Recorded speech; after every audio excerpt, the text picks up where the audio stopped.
আজকালকার দেখেন না বাইনারিতে শিওর শট দেয়, ওটা আজ থেকে 8 বছর আগে আমরা করে আইছি, 8-9 বছর আগে। মানে রিক্সা দিয়ে হাইটে গেলেও ডানে বামে যা বিল্ডিং দেখি সব ক্যালকুলেট করে ফেলি, তাহলে এটা এই ধরেন এই ফ্ল্যাট যদি আমি কিনি কতদিন লাগবে, আচ্ছা এতদিন লাগবে, কারণ আমি তো ডেলি এত বানাইতে পারতেছি। এই রাস্তা দিয়ে ধরেন একটা গাড়ি সাই করে গেল, আমি হিসাব করে ফেলতেছি যে এই গাড়িটা যদি আমি কিনি তাহলে কতদিন লাগবে। সর্বপ্রথম খুঁজতে গিয়ে ট্র্যাপে পড়লাম এই বাইনারি। কখনো দেখি আইতেছে টাকা, কখনো দেখি যাইতেছে।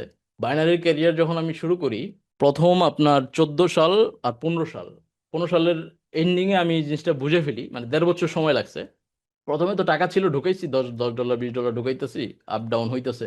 একটা পর্যায়ে এমনিতেই আমার কাছে খটকা লাগে যে আসলে জিনিসটা কি ঠিক হইতেছে, এটা এইভাবে 1 মিনিটের ভিতর 2 মিনিটের ভিতরই হয়তো ডাবল হয়ে যেতেছে না তো লস হয়ে যেতেছে, এটা কেমন কেমন কেমন লাগতেছে, জোয়ার মতো না এই ব্যাপারটা। গ্যাম্বলিং তো বুঝিনি, একবার আইলে 5 বার যাবে, বা 5 বার আইলে 6বারের বার এমন যাবে যে সব চলে গেছে।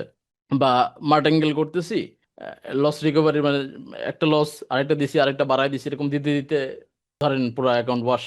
তো এইটা হচ্ছে ইনিশিয়াল লস। তারপরে যখন গেমটা আমি বুঝতে পারি যে এখানে তো এইভাবে জিনিসটা হবে না, তখন আমি কিছু ওইরকম ভাবে এটার ভিতরে ফাইন্ড আউট করার চেষ্টা করি এবং ওইরকম কিছু শেখার চেষ্টা করি।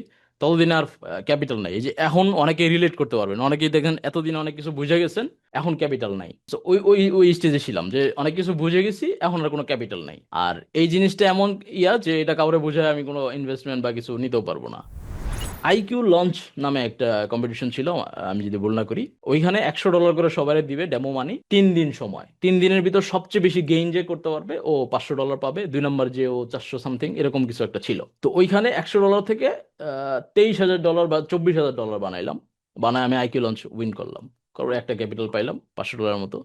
আচ্ছা, বাইনারি যখন শুরু করলাম, তো আপনার যখন এই দ্বিধাদ্বন্দ্বের ভিতর পড়তে শুরু করছি যে আসলে এটা কি হালাল হইতেছে বা ইয়ে হইতেছে, তখন আপনার এই কনফিউশন গুলো একটার পর একটা সামনে আসে। ততদিনে মোটামুটি তো লস করছি।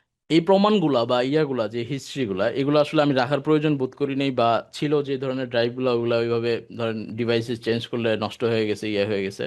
আমার কখনো ওরকম পরিকল্পনা ছিল না যে পাবলিকলি আসে ওটা দেখাইতে হবে বা ইয়ে করতে হবে। এটা আমি আমার মতো আছি, ভালো আছি। কিন্তু এখন যখন আত্মীয় স্বজন ভাই ব্রাদার বন্ধু বান্ধব ধরে বসছে যে ওদেরকে শিখাইতে হবে বা করাইতে হবে, তো এখন আমি যখন ওটা চিন্তা করলাম যাচ্ছে যেহেতু ওদেরকে করাইতেছে আরো কিছু মানুষকে করাই, তো এখন যখন বাইরের মানুষগুলো কানেক্টেড হয়ে গেছে, এরা তো আর আমার চিনে না, এরা আমার ব্যাকগ্রাউন্ড জানে না। তো এরা এগুলা প্রশ্ন করতেই পারে, স্বাভাবিক বিষয়। আমি বলতেছি না জিনিসটা রং, এটা অবশ্যই করা উচিত।